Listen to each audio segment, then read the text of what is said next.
ప్రభువును ప్రియ రక్షకుడైనటువంటి యేసుక్రీస్తు వారి యొక్క దివ్యమైనటువంటి పరిశుద్ధ నామములో మరొకసారి దేవుని వాక్యాన్ని మీ మధ్యకు తీసుకురావటానికి దేవాతి దేవుడైనటువంటి ప్రభువు ఇచ్చినటువంటి అవకాశాన్ని బట్టి ప్రభువుని స్తుతిస్తున్నాను, ప్రభువుని గణపరుస్తూ ఉన్నాను.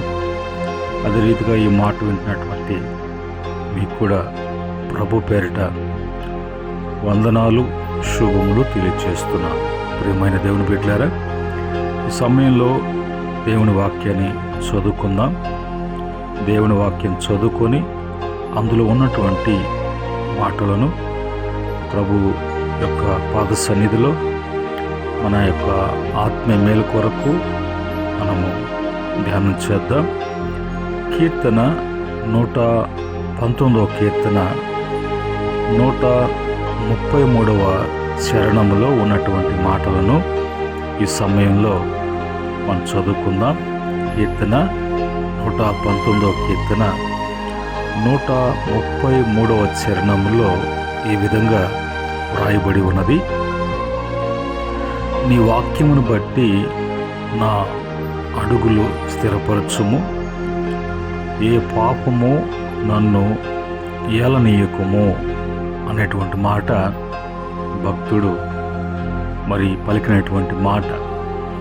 మరి ఈ సమయంలో ఈ మాటలను బట్టి మనం కూడా మరి వాక్యాన్ని బట్టి మనం ఏం నేర్చుకోవాలో, వాక్యం ఏమని వ్రాయించబడి ఉన్నదో ఈ వాక్యాన్ని బట్టి మనం అర్థం చేసుకొని, వాక్యాన్ని బట్టి మనం సరి చేసుకొని ప్రభు ఎదుట మనం ఏ విధంగా ఎలాంటి వారై నిలిచి ఉండాలో అనే విషయాన్ని వాక్యం చూద్దాం.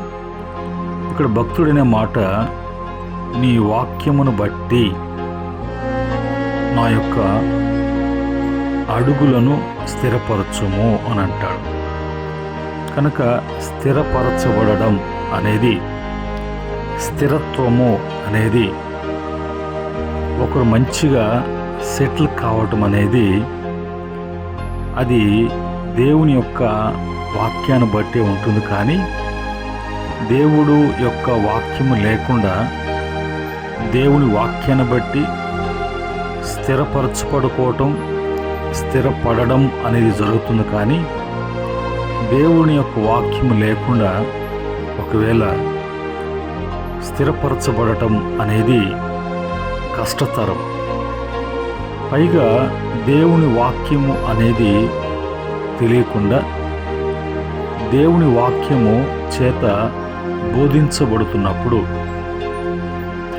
దేవుని తన యొక్క వాక్యం చేత ఉపదేశిస్తున్నప్పుడు ఆ యొక్క మాటలను మనము విని గ్రహించి మన యొక్క హృదయాల్లో అన్వయించుకొని అవి భద్రపరుచుకొని వాటిని ధ్యానం చేస్తూ ఉన్నప్పుడు ఆ వాక్యాన్ని బట్టి ప్రతిదీ కూడా గ్రహించగలము.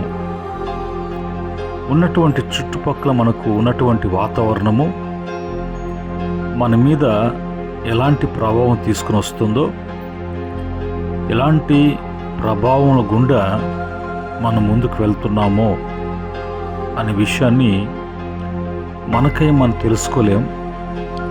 మనకై మనకు అర్థం కానటువంటి పరిస్థితి కేవలము దేవుడు తన వాక్యము చేత తెలియచేస్తున్నప్పుడు అందును బట్టి మనము తెలుసుకోగలం.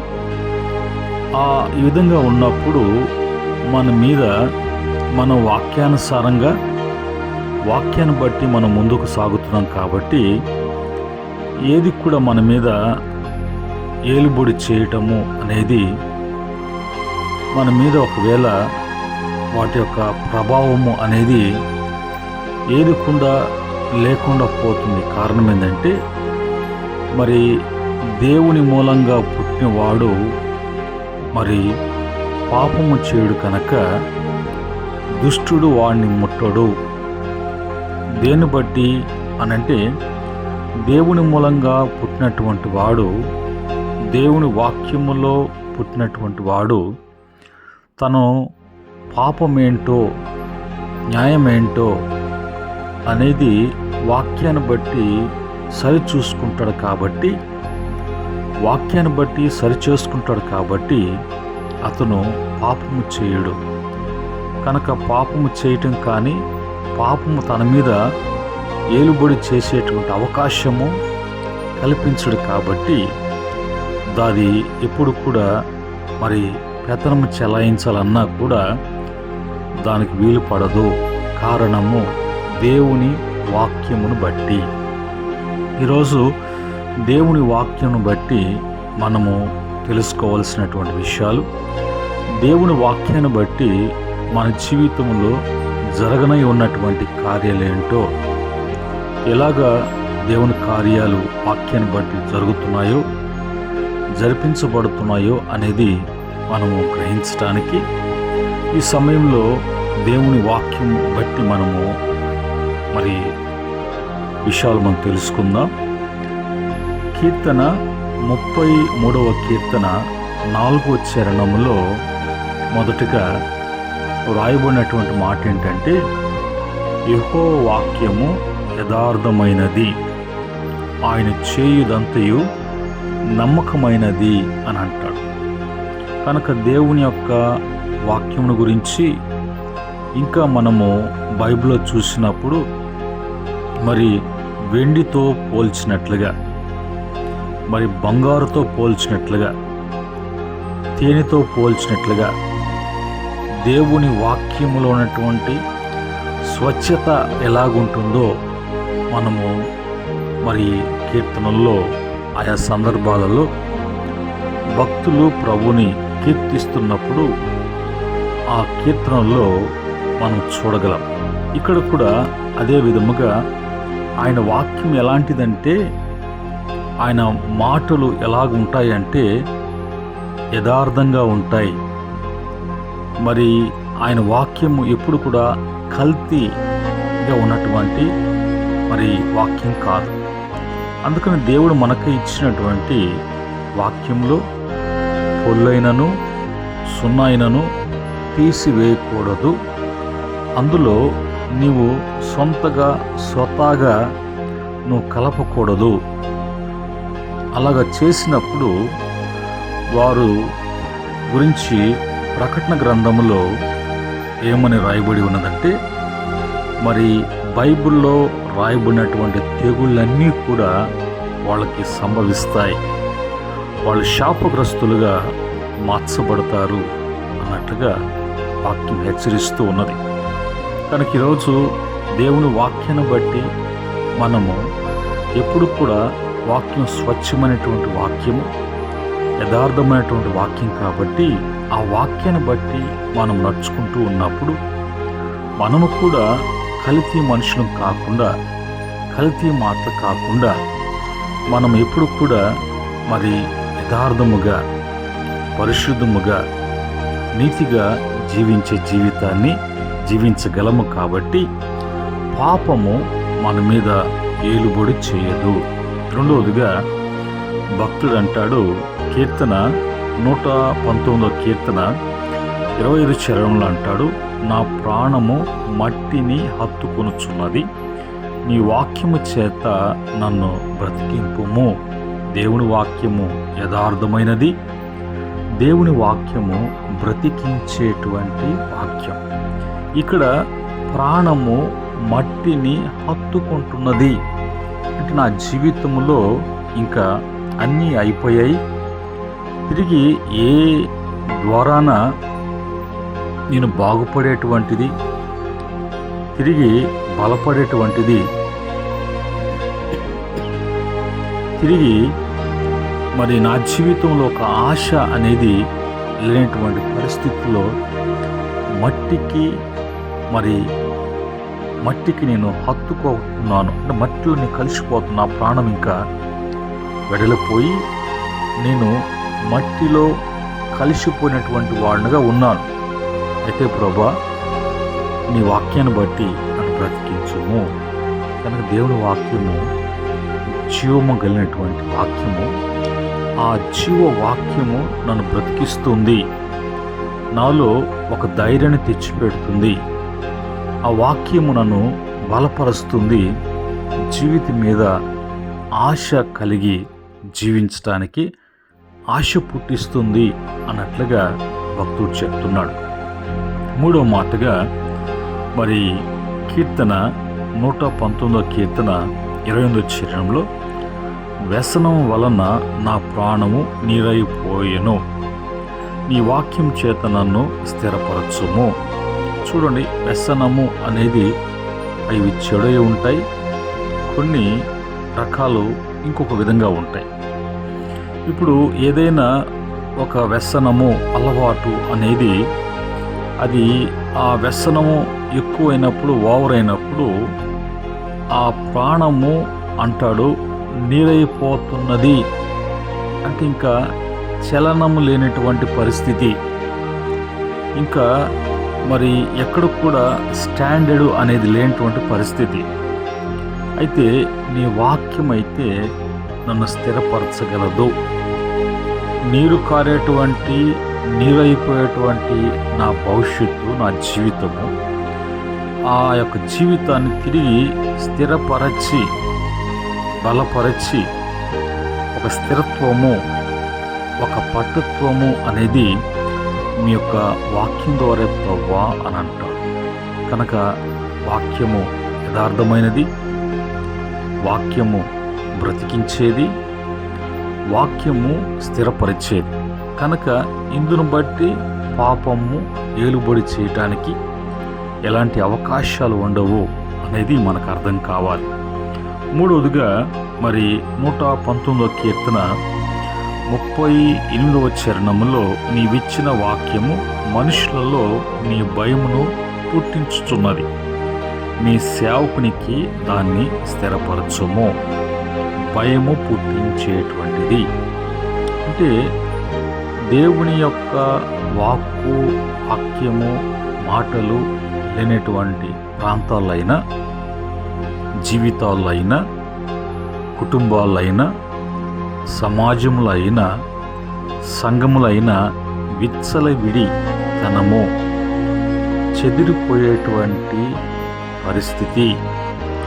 కనుక లెక్క పక్క లేనటువంటి మరి జీవితము అనేది కలుగుతుంది. కనుక నా యొక్క జీవితంలో అలా కాకుండా ఎప్పుడు కూడా నీ వాక్యాన్ని చదువుతున్నప్పుడు నాకంటూ ఒక భయము, భక్తి, క్రమము, క్రమశిక్షణ, అదుపు అనేది కలిగి ఉండటానికి మరి నీ వాక్యాన్ని నాకు ప్రభా అనుగ్రహించు. ఇది నా జీవితంలో ఎప్పుడు కూడా ఉండున్నట్లుగా చేయి ప్రభా అని అంటాడు. కనుక మూడవదిగా దేవుని వాక్యము క్రమపరిచేది, క్రమములో పెట్టేది అనేది మనకు అర్థం కావాలి. అదే క్రమములో మరి భక్తుడు అంటాడు 119 కీర్తన 50వ చరణములో, 119 కీర్తన 50 చరణంలో అంటాడు, నీ వాక్యము నన్ను బ్రతికించుచున్నది, నా బాధలో ఇదే నాకు నెమ్మది కలిగించుచున్నది.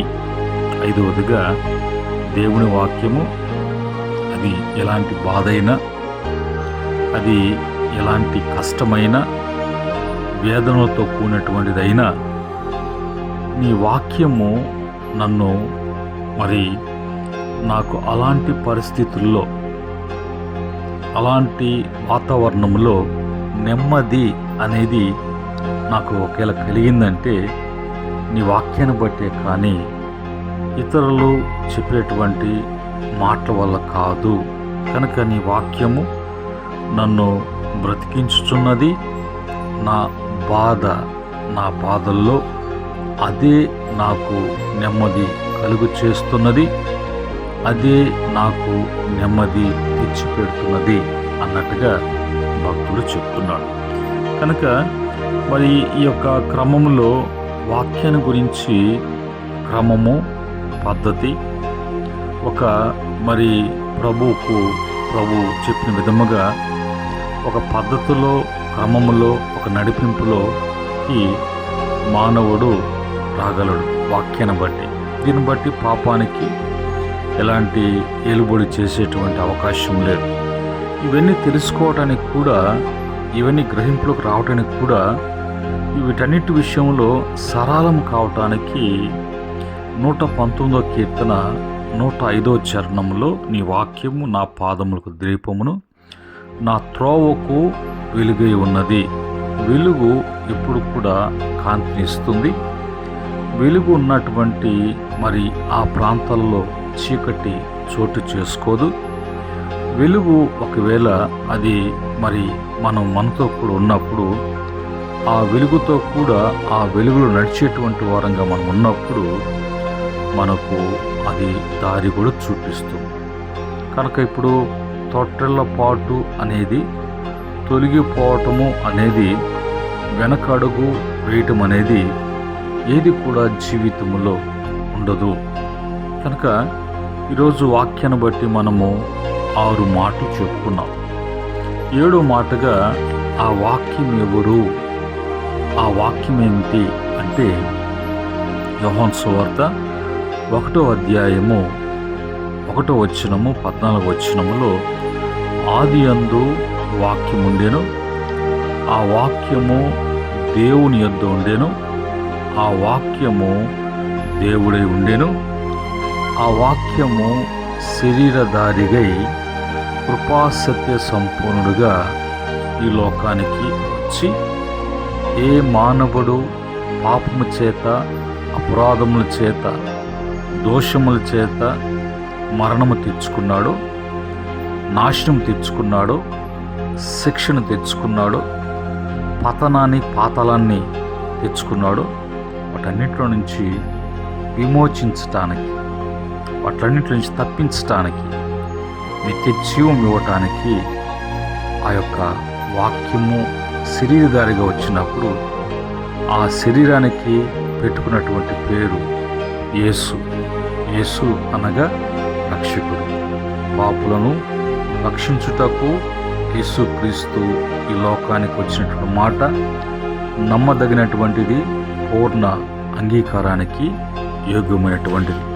ఇలాగా మరి భక్తులు కూడా, మరి అబ్రహాం గారు కానీ, మోషే గారు, అలాగనే మరి ఇర్మియా గారు, బాప్తిస్మిచ్చి యోహాను, దేవుని యొక్క శిష్యులు, అపోస్తలుడైన పౌలు గారు, వీళ్ళంతా కూడా దేవుని యొక్క వాక్యము, దేవుని యొక్క వాక్య ప్రత్యక్షత, దేవుని వాక్యాన్ని బట్టి దేవుని వాక్యం కలిగినటువంటి వారుగా, దేవుని వాక్యం చేత నింపబడినటువంటి వారుగా, వారు ఈ లోకంలో ప్రకటించేవారుగా, పాటించేవారుగా, అనేక మంది హృదయాలు ప్రభు వైపు తిప్పటానికి వాక్య ప్రవర్తన కలిగినటువంటి వారుగా జీవించారు. కాబట్టి వారిని ప్రభు భక్తులుగా, తన దాసులుగా, తన సేవకులుగా ఆయన అంగీకరించి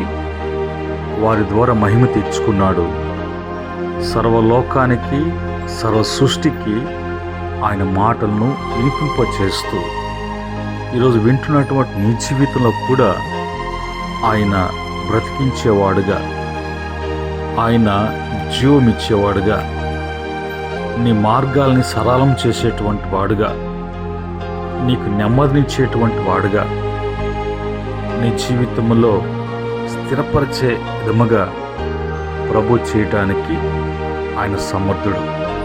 ఈ మాటను బట్టి ప్రియమైన దేవుని బిడ్డలారా, ఒకవేళ ఎలాంటి తొట్టుపాటు, మరి ఒకవేళ తొలగిపోవటం అనేది, తప్పిపోవటం అనేది, దిగజారిపోవటం అనేది, కృంగిపోవటము అనేది, ఇంకా జీవితము లేదు అని సతమతం అవుతున్నటువంటి పరిస్థితి అయినప్పటికీ కూడా ఈ మాటను బట్టి ప్రభు మీ జీవితాలలో ఆయన గొప్ప కార్యాలు చేయటానికి, ఈరోజు ఆయన వాక్యాన్ని బట్టి అనే మాట మీద ఈరోజు ఆ వాక్యం మీతో మాట్లాడుతుండగా ఈ వాక్యాన్ని బట్టి మీ జీవితంలో ప్రభు గొప్ప కార్యాలు ప్రభు జరిగించినవి ఉన్నారు కనుక ఈ మాటలు మీకును మీ కుటుంబాలకును ఆశీర్వాదకరంగా దీవెనకరంగా ప్రభు మార్చునుగాక. ఆమేన్. ప్రేమగల తండ్రి, పరిశుద్ధుడా, మీకు వందనాలు. ఈ యొక్క సమయంలో మరి నీ మాటలు వెత్తబడ్డాయి, వింటున్న బిడ్డల హృదయాల్లో నాటబడటానికి, అవి వారి జీవితాలకు ఫలింపును తెచ్చిపెట్టడానికి నీ వాక్యాన్ని బట్టి ఎన్ని ప్రయోజనాలు, ఎన్ని మేలులు ప్రభు జరగనై ఉన్నాయో అవన్నీ కూడా బిడ్డలు సొంతం చేసుకోవటానికి తండ్రి మీరు సహాయం చేయండి.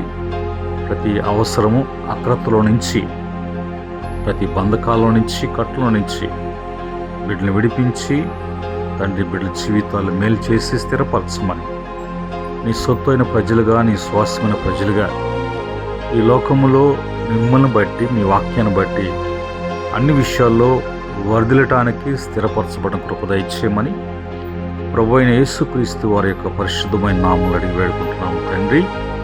ఆమేన్. పరమ తండ్రి దేవుని ప్రేమ, రక్షకుడైనటువంటి యేసుక్రీస్తు వారి యొక్క కృప, పరిశుద్ధాత్మ యొక్క సహవాసం, కాపుదల, సంరక్షణ, దీవెన వాక్యమైన బిడ్డలకును సకల పరిశుద్ధులకును ఆయన దాసులకు సదా తోడే నడిపించునుగాక. ఆమేన్. దేవుడు మిమ్ములను, మీ కుటుంబాలను, మీ కలిగిన యావత్తును కూడా దేవుడు ఆస్వాదించి బలపరిచి స్థిరపరిచి వృద్ధిపరచునుగాక. ఆమేన్.